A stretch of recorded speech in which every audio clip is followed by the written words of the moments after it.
आपको याद है बिहार में क्या हुआ था? तेजस्वी यादव के बगल में मुकेश सहनी बैठे थे, सीटों का बंटवारा होना था और उसी दिन गंडमगोल हो गया। ये बीजेपी की स्ट्रेटजी है। और मैंने भी देखा था कि एक डॉक्टर संजय निषाद हमारे साथ बैठे थे, प्रेस किए थे, सुबह प्रेस किए थे, शाम को वो दूसरी जगह बैठे थे। तो ये पॉलिटिक्स में संभव है, लेकिन इस बार संभव नहीं होने वाला जो आप सोच रहे हैं कि कोई दल हमें छोड़ करके चला जाएगा। हमारी कोशिश होगी उन दलों को साथ ला करके एक पॉलिटिकल ताकत बने जिससे कि मुकाबला किया जा सके। आपको पूरा यकीन है सब एकदम मुट्ठी बन के रहेंगे आपके साथ, एकता से, ताकत से? ये दल सब साथ रहेंगे, मतलब इधर उधर सीट को लेकर बात नहीं बिगड़ेगी? इस तरह की खबरें आती रहती है ना, इसीलिए मैं पूछ रहा हूं। हाल ही में अभी सभी दलों को लेकर के बैठक भी हो चुकी है। 2 तारीख को जिलों में जो पार्टियां हमारे साथ गठबंधन में आई हैं उनके कार्यकर्ता और नेताओं के बीच में बैठक हो चुकी है। तारीख का ऐलान करेंगे कि अब तक हम सीटों का बंटवारा कर देंगे? कोई ऐसा मन में होगा आपके? बहुत फ्लेक्सिबल हैं हम लोग, बहुत लिबरल हैं उस चीज में। अगर अखिलेश यादव की सरकार बनती है तो क्या कोई डिप्टी सीएम भी होगा दूसरी पार्टी का?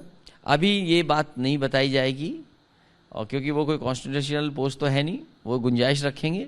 अगर भाजपा 3 कहेगी तो हम 5 कहेंगे, भाजपा 5 कहेगी तो हम 7 कहेंगे। उनके पास ऑलरेडी 2 हैं, तो वो हो सकता है 4 कहें अगली बार, तो हम 8 कहेंगे।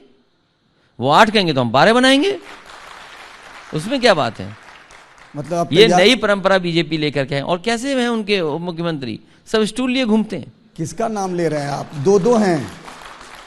एक तो मेयर थे। हाँ। बताइए, आज तक कूड़ा नहीं खत्म हो पाया लखनऊ का, आज तक गंदगी नहीं खत्म हो पाई। कम से कम गंदगी तो खत्म हो जाती ना। अब जब भारतीय जनता पार्टी हटेगी तभी गंदगी खत्म होगी।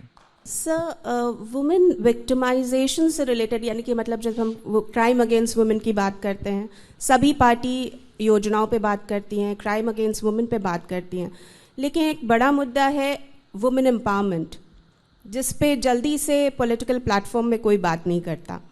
समाजवादी पार्टी वुमेन एम्पावरमेंट के लिए क्या करेगी?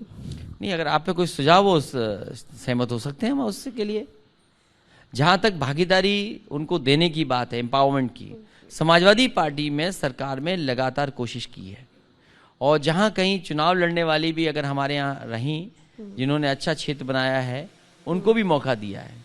और जो योजनाओं से जहां उनकी भागीदारी हो और उनका एम्पावरमेंट कर सकें वो भी किया। सुरक्षा को लेकर भी 1090 दिया था, आशा ज्योति केंद्र बनाए थे। नवलकांत का एक और सवाल है। आपने बसपा से गठबंधन किया, देख लिया उसका हर्ष, कांग्रेस संग भी किया, अब आप आरएलडी के संग भी कर रहे हैं। आपको लग रहा है कि इसका आपको फायदा होगा या किस तरह से आप इसको आंक रहे हैं? देखिए, जब बिजली बनी थी तो न जाने कितनी बार साइंटिस्ट फेल हुए थे बिजली बनाने में। तो ये लगातार समाजवादी पार्टी की कोशिश रहेगी और एक्सपेरिमेंट चलते रहेंगे जब तक सरकार न बना लें। अखिलेश जी, आपका कांग्रेस से भी गठबंधन रहा और बसपा से भी रहा, क्या अनुभव रहा? क्या उस गठबंधन से सबक लेकर के आप नए गठबंधन बना रहे हैं? मैंने अभी बताया था बिजली बनाने का। थॉमस एल्वा एडिसन को बिजली जब बनानी थी न जाने कितनी बार फेल हुए, अंततः बिजली बनी। वो बिजली दिख रही है हमें आज। तो ये जो अनुभव मिले हैं इन्हीं से हमने सीखा है, इसीलिए क्षेत्रीय दलों को साथ लाया है। क्षेत्रीय दलों की डिमांड कम है, उन्हें सीटें कम देनी हैं, उनके इश्यूज बहुत बड़े बड़े नहीं हैं, जो हमारे इश्यूज हैं वो उनके इश्यूज हैं। तो कम से कम हमें दिखाई दे रहा है कि हम इनके साथ रह करके और बहुत करीब मिल करके काम कर सकते हैं। उन दोनों पार्टियों से गठबंधन में अनुभव क्या रहा आपका? अनुभव ये रहा है कि बड़े दलों से गठबंधन नहीं करना चाहिए। अच्छा, अखिलेश यादव तो जो भी बोलते हैं बिल्कुल सोच समझ के बोलते हैं, आप इस बात को मानते हैं ना? क्या पता नहीं क्या बोलता हूं मैं। नहीं, जो आप बोलते हैं बिल्कुल सोच समझ के बोलते होंगे। मैं तो पूछना, हमारी लड़ाई है यूपी की। हाँ, मैं यूपी की बात कर रहा हूँ, हरदोई की बात कर रहा हूँ, जहां पे समाजवादी पार्टी के अध्यक्ष अखिलेश यादव ने कहा जिन्ना, उस जिन्ना को लेके बहुत बवाल हुआ है, अभी भी बवाल थम नहीं रहा। मैं ये जानना चाहता हूं कि जिन्ना राष्ट्रभक्त थे या राष्ट्र बंटवारा करने वाले थे? नहीं, ये घुमाइएगा नहीं सर। नहीं, बिल्कुल नहीं घुमाऊंगा मैं। भारतीय जनता पार्टी के लोगों को सबसे ज्यादा चिंता है, तो भारतीय जनता पार्टी के लोग, उनके सबसे सीनियर नेता, उन्होंने क्या कहा था, और उन्हीं के एक नेता ने किताब लिखी है। वो कम से कम भारतीय जनता पार्टी के लोग हम लोगों से सवाल करने से पहले वो किताब पढ़ें और उनके सबसे बड़े लीडर ने क्या कहा। जो मैंने कहा मैंने ऐसा कुछ भी नहीं कहा। मैंने कहा एक संस्था से पढ़ करके लोग आए और एक का रास्ता क्या था और एक का रास्ता क्या है। आप आडवाणी जी का जिक्र कर रहे हैं, जी नेताजी भी उनका जिक्र करते थे, याद है ना पार्लियामेंट वाली स्पीच का। पर मैंने बीजेपी के हवाले से इस सवाल का जवाब नहीं ढूंढ रहा था, मैं तो अखिलेश यादव की बात सुनना चाह रहा था। नहीं, मेरा यही जवाब है। मैंने ये कहा कि जिन लोगों को मैंने लिया नाम, मैंने कहा ये सभी संस्थाओं से पढ़ करके आए हैं और एक का रास्ता देश को बंटवारे का था और एक का रास्ता देश को जोड़ने का था। मेरे कहने का मकसद ये था। लेकिन भारतीय जनता पार्टी तो महान पार्टी है ना। हिटलर के ज़माने में तो एक प्रोपोगेंडा मिनिस्टर था, ये पूरी सरकार प्रोपोगेंडा पे चल रही है। और अभी आपने प्रोपोगेंडा नहीं देखा? जिस इत्र व्यापारी के यहाँ छापा मारा, जिसके यहाँ दीवालों में पैसा निकला, जाने कहाँ कहाँ पैसा निकला, उसके लिए आज भी मुख्यमंत्री कहते हैं कि ये समाजवादियों का है। तो जो प्रदेश का मुख्यमंत्री झूठ बोले तो आप क्या उम्मीद कर सकते हो उससे? अच्छा, एक बात बताइए, AIMIM के हैं असदुद्दीन ओवैसी, 2017 में बहुत चुनाव नहीं लड़े थे, इस बार लगातार वो प्रचार कर रहे हैं, आज भी रैली है, लगातार करते हैं। उनकी वजह से समाजवादी पार्टी को फायदा होगा या नुकसान होगा, कुछ कैलकुलेशन किया है आपने? समाजवादी पार्टी अपने मुद्दों को लेकर के जा रही है और समाजवादी पार्टी अपने काम को जनता के बीच में रख रही है। समाजवादी पार्टी का एक अपना संगठन है और समाजवादी पार्टी की एक अपनी विचारधारा है, उसको लेकर के जा रही है।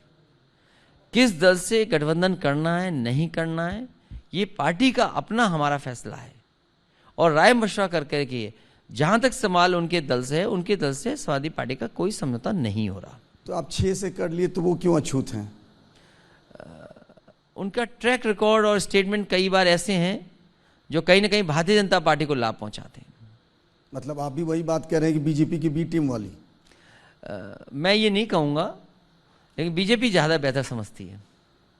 बहुगुणा जी का एक और सवाल है कि आपने अभी अयोध्या के ट्रस्टों को लेकर के और मीटिंग्स में भी तमाम आरोप लगाए हैं इस सरकार पे, वर्तमान सरकार, योगी सरकार पे, तो क्या आप अपनी सरकार बनने के बाद इन सब मामलों की जांच कराएंगे?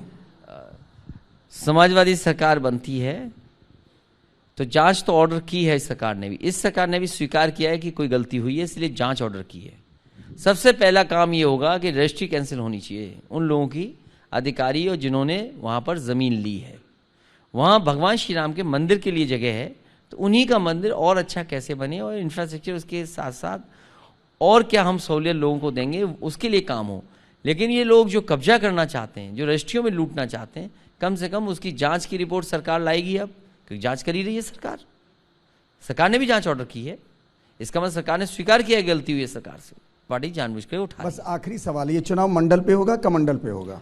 चुनाव उत्तर प्रदेश की खुशहाली और विकास के लिए होगा।